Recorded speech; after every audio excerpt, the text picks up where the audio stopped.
So, Paul, what's on the plan for today? Oof, you're gonna like this one. Oh, yeah? Yeah, let's take a look at the computer. Okay. Well, today might sound like a kind of a dumb idea, but we are gonna try and make a straight line hike. So we're gonna try and do 1 mile in a perfectly straight line from here at the center up to the Faulty Trail. Sounds fun. Let's get to it. So today's mission is to hike 1 mile at least on a perfectly straight line.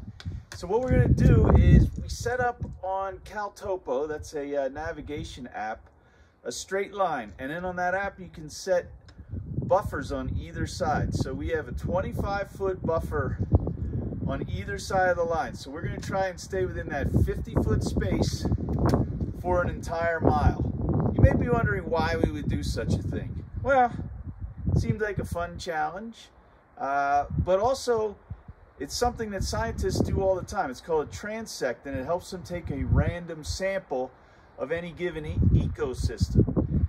For normal people, it's just a good way to get off trail and to possibly find things that are way out of where people would normally see them from a trail, where animals might be. So it's just a kind of a fun experiment. So let's see if we can accomplish this. Let's go ahead and get started.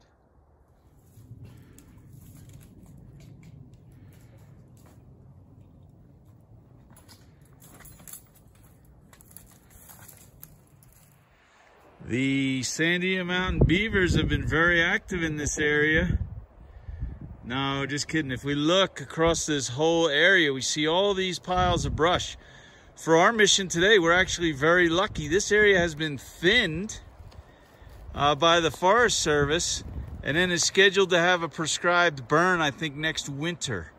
So they'll come. Now, this may not look like much. This is very old scat, but right next to it is also some very old scat. But this is interesting. I would guess both of these are coyote, possibly bear. Well, I'm thinking coyote because of their location here in the open. But this white stuff in here, this white is like tissue paper or something. This is trash.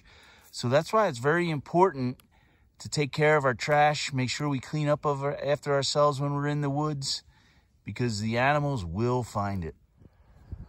A little bit of deer scat here on our way. And for comparison, there's some fresh deer scat. The other stuff was pretty old, this is pretty new. But the other thing we found are these fungi of some sort. I'm not sure what these are, but I'm sure we'll get a little, yeah, we can get some spores puffing out of them.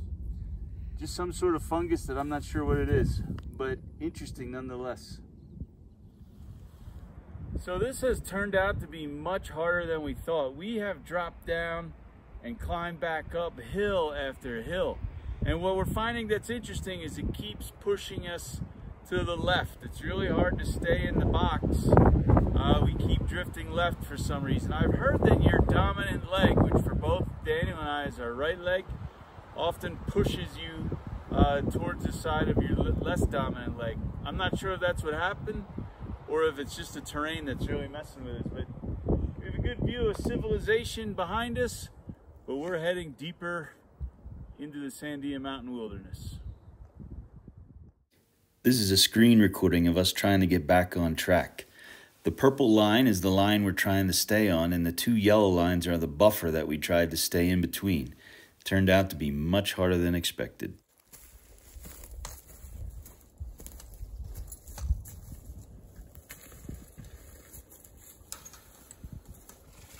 So when I planned this route, I did not think that we would literally come this close to Coal Spring, but this is Coal Spring.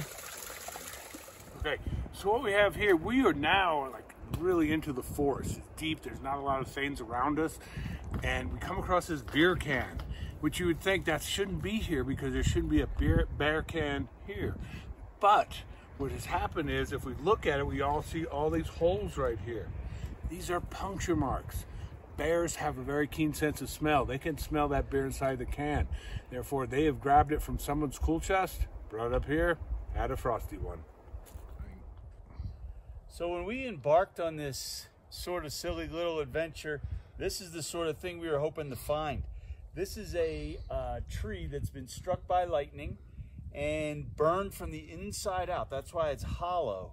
It's also interesting to note that people think that every lightning strike starts a fire. That's not true. It's like 1 in 100 or something pretty crazy. So it takes a lot of different lightning strikes to actually get a fire started.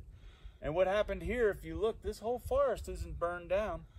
This tree burned by itself, and that happens a lot in our forests. A burning tree is not a death sentence for the entire forest. Sometimes it's just for that tree. The red line is the line we actually hiked, so you can see we did not do a very good job of staying within the lines. When we were kids, we weren't good at coloring in the lines either.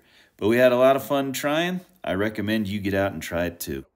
All right, so we've made our final destination. This is Faulty Trail. Faulty Trail basically goes about 8,000 feet across the Sandias. So we came up here, made it to here, but it was a good adventure. Why did we do it? Any day out in the woods is a good day.